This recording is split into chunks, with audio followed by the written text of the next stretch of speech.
ഉണ്ടാക്കാൻ വേണ്ടിയിട്ട് പോകുന്നത്. ഈ ചട്നി ഇഡ്ഡലിയുടെ കൂടെ, ദോശയുടെ കൂടെ, ചപ്പാത്തിയുടെ കൂടെ അല്ലെങ്കിൽ അപ്പത്തിൻ്റെ കൂടെയൊക്കെ കഴിക്കാൻ വേണ്ടിയിട്ട് നല്ല ടേസ്റ്റ് ഉള്ള ഒരു ചട്നിയാണിത്. റെഡി ആക്കിയിട്ട് എടുക്കാനായിരുന്നാലും വലിയ പാടൊന്നുമില്ല, നല്ല ഈസി ആയിട്ട് റെഡി ആക്കിയിട്ട് എടുക്കുക.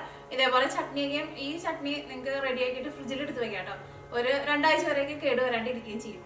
അപ്പോൾ നിങ്ങളെല്ലാവരും ട്രൈ ചെയ്ത് നോക്കാം. ട്രൈ ചെയ്ത് നോക്കിയിട്ട് ഫീഡ്ബാക്ക് പറയാൻ വേണ്ടിയിട്ട് മറക്കരുത്. പിന്നെ ലാസ്റ്റ് അപ്ലോഡ് ചെയ്തിട്ടുണ്ടായിരുന്നത് പൊതിക്കേക്കിൻ്റെ വീഡിയോ ആയിരുന്നു. അത് നിങ്ങൾ കുറേ പേരൊക്കെ കണ്ടു കഴിഞ്ഞിട്ട് പറഞ്ഞു, കുറേ പേരൊക്കെ പഴയ ഓർമ്മകളിലേക്കൊക്കെ പോയിട്ടുണ്ടായിരുന്നു. പിന്നെ കുറച്ച് പേരൊക്കെ ട്രൈ ചെയ്ത് നോക്കിയിട്ട് നല്ല ടേസ്റ്റ് ഉണ്ടായിരുന്നു പറഞ്ഞു. അപ്പോൾ ആ വീഡിയോ കാണാത്തവരുണ്ടെന്ന് വെച്ചാൽ ആ വീഡിയോ കണ്ടു നോക്കാം. പിന്നെ ആ കേക്ക് ആർക്കും ഉണ്ടാക്കിയിട്ട് എടുക്കാം കേട്ടോ, ഓവൻ്റെ ആവശ്യമൊന്നുമില്ല. ആ കേക്ക് കുക്കറിൽ വെച്ചിട്ടാണ് റെഡി ആക്കിയിട്ട് എടുക്കേണ്ടത്. കുക്കറിൽ വെച്ചിട്ട് റെഡി ആക്കിയാലും ശരിക്കും നമ്മൾ ഓവനിൽ വെച്ചിട്ട് ഉണ്ടാക്കണ പോലെ തന്നെ കിട്ടുകയും ചെയ്യും. റെഡി ആക്കിയിട്ട് എടുക്കാൻ വേണ്ടിയിട്ട് അതിലേക്ക് നമ്മൾ ഒരുപാട് സാധനങ്ങളൊന്നും ചേർക്കൊന്നുമില്ല, നല്ല ഈസി ആയിട്ട് റെഡി ആക്കിയിട്ട് എടുക്കാൻ വേണ്ടിയിട്ട് പറ്റും. അപ്പോൾ വീഡിയോ കാണാത്തവരുണ്ടെന്ന് വെച്ചാൽ ആദ്യം കൂടിയിട്ട് കണ്ടു നോക്കാം. പിന്നെ നിങ്ങളെല്ലാവരും സുഖമായിട്ടിരിക്കുന്നു വിചാരിക്കണം. ഇവിടെ ഞങ്ങളെല്ലാവരും സുഖമായിട്ടിരിക്കണം.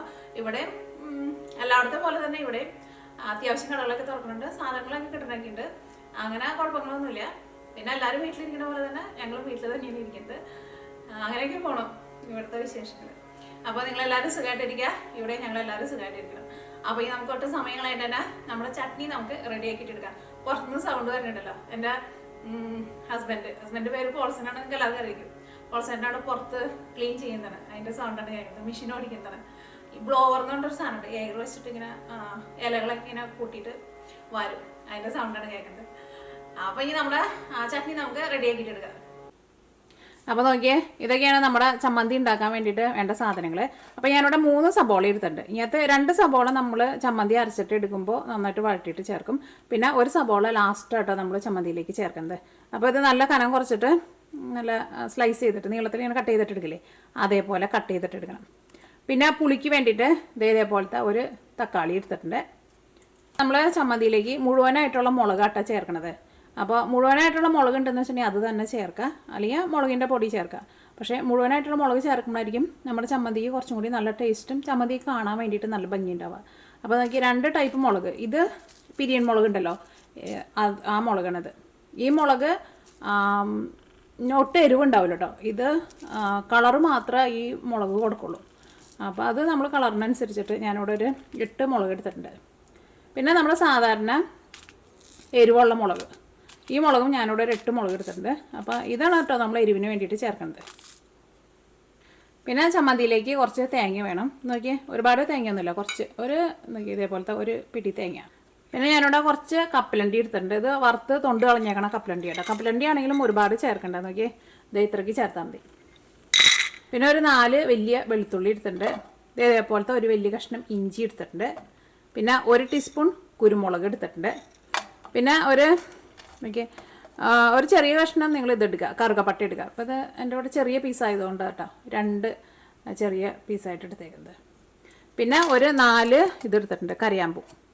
പിന്നെ നമ്മൾ ഈ ചമ്മന്തിയിലേക്ക് 2 ടൈപ്പുള്ള ജീരകം ചേർക്കും. ചെറിയ ജീരകവും ചേർക്കും, വലിയ ജീരകവും ചേർക്കും. ഇത് രണ്ടും ഞാനിവിടെ 1/2 ടീസ്പൂൺ വെച്ചിട്ടാണ് എടുത്തേക്കുന്നത്, ടേബിൾ സ്പൂണിലല്ല കേട്ടോ എടുത്തേക്കുന്നത്, കാരണം ഇത് ഒരുപാട് ചേർക്കരുത്. അപ്പോൾ ഇത്രയ്ക്ക് സാധനങ്ങളാണ് നമ്മുടെ ചമ്മന്തി നമുക്ക് റെഡിയാക്കാൻ വേണ്ടിയിട്ട് വേണ്ടത്. ഓക്കെ, ഈ വലിയ സബോളയൊക്കെ ആകുമ്പോൾ ഇവിടെ ഇങ്ങനെ നല്ല മഞ്ഞ കളറിലുണ്ടാവും. ഇത് എടുത്ത് മാറ്റണം കേട്ടോ, കാരണം ഇത് സാധാരണ ചെറിയ സബോളയ്ക്ക് അത്രയ്ക്ക് ഉണ്ടാവില്ല, വലിയ സബോളയ്ക്ക് നല്ല വലുതായിട്ടുണ്ടാവും. കാരണം ഇതും കൂടി ചേർത്തിട്ടുണ്ടെന്ന് വെച്ചിട്ടുണ്ടെങ്കിൽ ചിലപ്പോൾ നമ്മുടെ കറിക്ക് കൈപ്രസം ഉണ്ടാവും, ചില സമയത്ത് ഇതിന് നല്ല കൈപ്രസം വരും. അപ്പോൾ അത് മാറ്റി കളയണം. അപ്പോൾ ഈ നമ്മുടെ ചമ്മന്തി നമ്മൾ റെഡിയാക്കാൻ വേണ്ടിയിട്ട് പോകണം. അപ്പോൾ ഞാനിവിടെ ചമ്മന്തി ഉണ്ടാക്കുന്നത് നല്ലെണ്ണയിലായിട്ട് ഉണ്ടാക്കുന്നത്. നമ്മൾ അച്ചാറൊക്കെ ഉണ്ടാക്കാൻ എടുക്കുന്ന എണ്ണയുണ്ടല്ലോ, സെസ്മി ഓയിൽ, എള്ളിയിൽ നിന്ന് എടുക്കണ ഓയിൽ, അതിന് കേട്ടോ നല്ലെണ്ണ എന്ന് പറയുന്നത്. അപ്പോൾ അതിനകത്താണ് ഉണ്ടാക്കുന്നത്. അതിനകത്ത് ഉണ്ടാക്കുമ്പോൾ എണ്ണയുടെ ടേസ്റ്റ് കൂടി വന്നു കഴിയുമ്പോൾ കുറച്ചും കൂടി നല്ല ടേസ്റ്റ് ഉണ്ടാവും. അപ്പോൾ നിങ്ങൾക്ക് അതിൻ്റെ ടേസ്റ്റ് ഇഷ്ടമാണെന്ന് വെച്ചിട്ടുണ്ടെങ്കിൽ നല്ലെണ്ണയിൽ ഉണ്ടാക്കാം. അല്ലെങ്കിൽ ഇപ്പോൾ സാധാരണ നമ്മൾ കറിക്ക് ഉപയോഗിക്കുന്ന ഏത് ടൈപ്പ് ഓയിലായിരുന്നാലും കുഴപ്പമില്ല. അപ്പോൾ ഞാനിതിലേക്ക് എണ്ണ ഒഴിച്ചിട്ടുണ്ട്. എണ്ണ നന്നായിട്ടൊന്ന് ചൂടാവണം കേട്ടോ. എണ്ണ നന്നായിട്ട് ചൂടായി കഴിഞ്ഞ് കഴിയുമ്പോഴായിരിക്കും ആ എണ്ണയുടെ ഒരു പച്ച ടേസ്റ്റ് ഉണ്ട്, ആ ടേസ്റ്റ് പോവുക. അത് നമ്മൾ എപ്പോഴും നല്ലെണ്ണ എടുക്കുമ്പോൾ അങ്ങനെ ചെയ്യണം, നന്നായിട്ട് ചൂടാക്കണം. നന്നായിട്ട് ചൂടായിട്ടുണ്ട്. ഞാനിവിടെ തീ പതുക്കെ ഒന്ന് കുറച്ച് വയ്ക്കുന്നുണ്ട്. അതേപോലെ നന്നായിട്ട് ചൂടായിക്കോട്ടെ. ഇതിലേക്ക് നമ്മൾ ഫസ്റ്റ് ചേർക്കുന്നത് കറിയാമ്പും കറുകപ്പട്ട എടുത്ത് വെച്ചിട്ടില്ല, അതാണ് ചേർക്കുന്നത്. ഒന്ന് മൊരിഞ്ഞോട്ടെ. നല്ല മണം വരുന്നുണ്ട് എണ്ണയുടെ. ഇതിലേക്ക് കുരുമുളക് ചേർക്കാം. ചെറിയ ജീരകവും വലിയ ജീരകവും ചേർക്കാം. ഇത് രണ്ടും ഞാനിവിടെ 1/2 ടീസ്പൂൺ വെച്ചാണ് ചേർത്തേക്കുന്നത്. കരിഞ്ഞു പോലെ കേട്ടോ, തീ നന്നായിട്ട് കുറച്ച് വെച്ചോ. ഇതിലേക്ക് ഇഞ്ചിയും വെളുത്തുള്ളിയും ചേർക്കാം.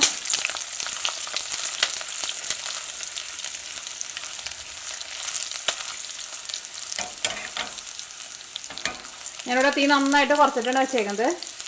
അതേപോലെ ഒന്ന് ചിറ്റിച്ച് കൊടുത്തോ. ആ ജീരകമൊക്കെ ഒന്ന് മുരിഞ്ഞോട്ടെ. ഇതിലേക്ക് നമ്മൾ എടുത്ത് വെച്ചാൽ ഉണക്കമുളക് ഉണ്ടല്ലോ അത് ചേർക്കാം. ഉണക്കമുളകും നന്നായിട്ടൊന്ന് മുരിയട്ടെ. ഉണക്കമുളകും നന്നായിട്ടൊന്ന് ചൂടായി കഴിഞ്ഞിട്ട് നമ്മുടെ സബോള ചേർത്താൽ മതി. അപ്പോൾ ഞാനിവിടെ ലോ ഫ്ലെയിമിലിട്ടാണ് വെച്ചേക്കുന്നത്. ആ എണ്ണ നന്നായിട്ട് ചൂടായി കഴിയുമ്പോൾ തീ നന്നായിട്ട് കുറച്ച് വയ്ക്കാം. അപ്പോൾ നന്നായിട്ട് ചൂടായി കഴിയുമ്പോൾ തന്നെ എണ്ണയുടെ ആ ഒരു സ്മെല്ലൊക്കെ പോയിട്ട് ഒരു നല്ലൊരു സ്മെല്ല് വരും. അത് കഴിഞ്ഞിട്ട് തീ കുറച്ച് വെച്ച് കഴിഞ്ഞിട്ട് നമ്മൾ ബാക്കിയുള്ളതൊക്കെ ചേർത്താൽ മതി കേട്ടോ. അല്ലെങ്കിൽ നല്ല ചൂടോട് കൂടിയിട്ട് നമ്മൾ ആ ജീരകം ഞാൻ ഇട്ടിട്ടുണ്ടെന്ന് വെച്ചാൽ എല്ലാവരും അങ്ങോട്ട് കരിഞ്ഞ് പൊങ്ങി പോകും. ഇപ്പോൾ ചൂട് വേണ്ട, ചൂടായിരുന്നാലും വളരെ ചെറിയ ചൂടിലോട്ട് ഇട്ടേക്കുന്നത്. അപ്പോൾ നമ്മുടെ ഉണക്കമുളകൊക്കെ ഇതിനകത്ത് കിടന്നിട്ട് നന്നായിട്ട് ചൂടായിട്ടുണ്ട്. ഇനി ഇതിലേക്ക് നമുക്ക് സബോള ചേർക്കാം. സബോള ചേർത്ത് കഴിഞ്ഞ് കഴിയുമ്പോൾ നമുക്ക് തീ നന്നായിട്ട് കൂട്ടി വയ്ക്കാം. കാരണം സബോളയുടെ ഉള്ള അത്യാവശ്യം നന്നായിട്ട് ഓയിലുണ്ട്. അപ്പോൾ അതുകൊണ്ട് തന്നെ പിന്നെ ഇതൊന്നും കരിഞ്ഞു പോവില്ല. അപ്പോൾ ഇതെല്ലാം ഒന്ന് ചൂടായി കഴിഞ്ഞിട്ട് വേണം സബോള ചേർക്കാൻ വേണ്ടിയിട്ട്. അല്ലെങ്കിൽ സബോളയുടെ ഉള്ളിലെ വെള്ളം കൊണ്ട് നമുക്ക് നമ്മുടെ ജീരകം ഒന്നും മുരിഞ്ഞു കിട്ടില്ല. അപ്പോൾ അതുകൊണ്ടാണ് നമ്മൾ ഫസ്റ്റ് ഇങ്ങനെ ചെയ്യണം കേട്ടോ. ഈ സബോള ചേർക്കാം. ഇതാ നോക്കിയാൽ ഇപ്പോൾ നമ്മുടെ സബോളയ്ക്ക് ഒന്ന് മറന്നു തുടങ്ങിയിട്ടുണ്ട്. ഒന്നും കൂടി മറന്നു വരാനുണ്ട്. അപ്പോൾ അതിന് മുമ്പായിട്ട് നമുക്ക് ഇതിലേക്ക് ഇനി തേങ്ങയും ചേർക്കാം, കപ്പലണ്ടിയും ചേർക്കാം. അപ്പോൾ നമ്മളിവിടെ വറുത്തേക്കണ കപ്പലണ്ടിയാണ് ചേർക്കുന്നത്. ഇനിയിപ്പോൾ നിങ്ങൾക്ക് കപ്പലണ്ടിയുടെ ടേസ്റ്റ് ഇഷ്ടമില്ല എന്ന് വെച്ചിട്ടുണ്ടെങ്കിൽ കപ്പലണ്ടിക്ക് പകരം പൊട്ടുകടല ഉണ്ടല്ലോ, ആ കടല ചേർത്താലും കുഴപ്പമില്ല. അപ്പോൾ അത് നിങ്ങളുടെ ഇഷ്ടത്തിനനുസരിച്ചിട്ട് ചേർക്കാം കേട്ടോ. ഇനിയിപ്പോൾ രണ്ടിൻ്റെ ടേസ്റ്റ് നിങ്ങൾക്ക് വേണ്ടാന്ന് വെച്ചിട്ടുണ്ടെങ്കിൽ രണ്ടും ചേർക്കാണ്ട് നമ്മൾ ചമ്മന്തി ഉണ്ടാക്കിയാലും നല്ല ടേസ്റ്റ് ഉണ്ടാവും. അപ്പോൾ കപ്പലണ്ടി ചേർക്കുക. കപ്പലണ്ടികളും ചേർത്ത് കഴിയുമ്പോൾ നമ്മുടെ ചമ്മന്തിക്ക് കുറച്ചും കൂടി നല്ലൊരു തിക്നെസ് ഒക്കെ ഉണ്ടാവും. അപ്പോൾ ചപ്പാത്തിയുടെ അല്ലെങ്കിൽ ഇഡ്ലിയുടെ കൂടെയൊക്കെ കഴിക്കാൻ വേണ്ടിയിട്ട് നല്ല ടേസ്റ്റ് ആയിരിക്കും. ഇതിലേക്ക് നമുക്ക് തേങ്ങ ചേർക്കാം. ഇതിലേക്ക് നമ്മളിവിടെ ഒരു തക്കാളി എടുത്ത് വെച്ചിട്ടില്ല, തക്കാളിയും ചേർക്കാം. തക്കാളി കുറച്ച് ചെറുതായിട്ട് കട്ട് ചെയ്തിട്ട് ചേർക്കാം. ഇനിയിപ്പോൾ നിങ്ങൾക്ക് തക്കാളി വേണ്ട, തക്കാളിക്ക് പകരം പുളി വേണമെന്ന് വെച്ചിട്ടുണ്ടെങ്കിൽ പുളിയും ചേർക്കാം കേട്ടോ, കുഴപ്പമില്ല.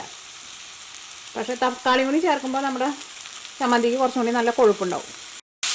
ഇനി ഇതെല്ലാം കൂടിയിട്ട് മിക്സ് ചെയ്ത് കഴിഞ്ഞിട്ട് നമുക്കൊരു 5 മിനിറ്റ് ഒരു മീഡിയം ഫ്ലെയിമിലൊന്ന് മൂടി വയ്ക്കുക. അപ്പോൾ നമ്മുടെ തക്കാളിക്ക് ഒന്ന് നന്നായിട്ട് സോഫ്റ്റായിട്ട് വരും.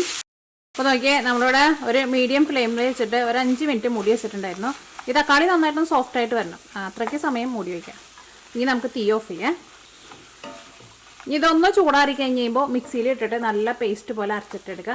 പേസ്റ്റ് പോലെ അരച്ചിട്ടെടുക്കുമ്പോൾ ഇതിലേക്ക് നമുക്ക് ആവശ്യത്തിനുള്ള വെള്ളോണിയും ചേർത്തിട്ട് നല്ല പേസ്റ്റ് പോലെ അരച്ചിട്ടെടുക്കുക കേട്ടോ. അപ്പോൾ നോക്കിയേ നമ്മുടെ ചമ്മന്തി നല്ല പേസ്റ്റ് പോലെ അരച്ചെടുത്തിട്ടുണ്ട്. അപ്പോൾ ഞാനിത് അരച്ചിട്ടെടുക്കാൻ വേണ്ടിയിട്ട് ഇപ്പോൾ ഇതിലേക്ക് ഒരു 2 ഗ്ലാസിൻ്റെ അടുത്ത് വെള്ളം ചേർത്തിട്ടാണ് അരച്ചിട്ടെടുത്തത്. അപ്പോൾ ഇനി ഇതിലേക്ക് നമുക്ക് ആവശ്യത്തിന് ഓയിൽ ചേർക്കാം. അപ്പോൾ ഞാൻ നല്ലെണ്ണ തന്നെയാട്ടോ ചേർക്കണത്. ഇതിൽ നന്നായിട്ട് ചൂടായിട്ടുണ്ട്. ഇതിലേക്ക് ഞാനിവിടെ കടുക് ചേർക്കാണ്. അത് നിങ്ങളുടെ ഇഷ്ടത്തിനനുസരിച്ചിട്ട് ചേർക്കാം. ഞാൻ അതിലേക്ക് ഇപ്പോൾ ഒരു 3/4 ടീസ്പൂണിൻ്റെ അടുത്ത് കടുക് ചേർത്തിട്ടുണ്ട്. അപ്പോൾ നമ്മുടെ കടുക് പൊട്ടി തുടങ്ങിയിട്ടുണ്ട്. ഇനി ഇതിലേക്ക് നമ്മളൊരു സബോള മാറ്റി വെച്ചിട്ടുണ്ടായിരുന്നില്ലേ, ആ സബോളയാണ് ചേർക്കുന്നത്. വേപ്പിലയും ചേർക്കാം. ഈ സബോളയ്ക്ക് ഒന്ന് ചെറുതായിട്ടൊന്ന് മൊരിഞ്ഞ് ചെറുതായിട്ടൊരു ഗോൾഡൻ കളറായിട്ട് വരണം കേട്ടോ. വഴറ്റിയിട്ടല്ല ഇടുക, അതിൻ്റെ ഒന്നും മാറിയിട്ട് ഒന്നും കൂടി ഒന്ന് മൊരിച്ചിട്ട് ഇടുക. അപ്പോൾ നമ്മുടെ സവോളയ്ക്ക് മൊരിഞ്ഞ് ചെറുതായിട്ടൊരു ഗോൾഡൻ കളറായി തുടങ്ങിയിട്ടുണ്ട്. ഇനി ഇതിലേക്ക് നമ്മൾ അരച്ച് വെച്ചേക്കുന്ന നമ്മുടെ ചമ്മന്തി ഉണ്ടല്ലോ, അത് നമുക്കിതിലേക്ക് ചേർക്കാം.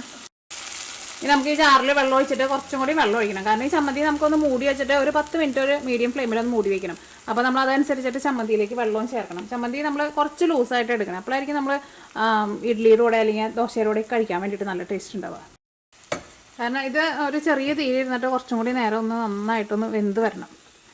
അപ്പോൾ ഇതിനകത്ത് ഓയിലൊക്കെ നന്നായിട്ട് തിളഞ്ഞ് നല്ല ടേസ്റ്റായിട്ട് വരും.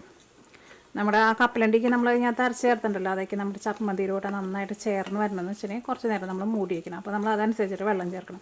അപ്പോൾ ഞാൻ ഈ ചമ്മന്തിയിലേക്ക് ഏകദേശം ഇപ്പോൾ ഒരു 3.5 ഗ്ലാസിൻ്റെ അടുത്ത് വെള്ളം ചേർത്തിട്ടുണ്ട്. അരച്ചിട്ട് എടുത്തപ്പോൾ ഒരു 2 ഗ്ലാസ് വെള്ളം ചേർത്തിട്ടുണ്ടായിരുന്നു. ഇപ്പോൾ ഞാനൊരു 1.5 ഗ്ലാസിൻ്റെ അടുത്ത് വെള്ളം ചേർത്തിട്ടുണ്ട്. ഇനി ഇതിൻ്റെ ടേസ്റ്റ് നോക്കിയിട്ട് നമുക്ക് നമ്മുടെ ചമ്മന്തിയിലേക്ക് ആവശ്യത്തിന് ഉപ്പ് ചേർക്കാം. നമ്മുടെ ചമ്മന്തി തിളച്ച് തുടങ്ങിയിട്ടുണ്ട്. ഇനി നമ്മൾ തീ കൂട്ടി വയ്ക്കരുത് കേട്ടോ, മീഡിയം ഫ്ലെയിമിൽ വെച്ചിട്ട് മൂടി വയ്ക്കുക. ഇനി ഞാനിവിടെ തീ ഓഫ് ചെയ്യാം കേട്ടോ. ഇപ്പോൾ നോക്കിയേ നമ്മുടെ ചമ്മന്തി ചെറുതായിട്ടൊന്ന് കുറുകിയ പോലേക്ക് വന്നിട്ടുണ്ട്.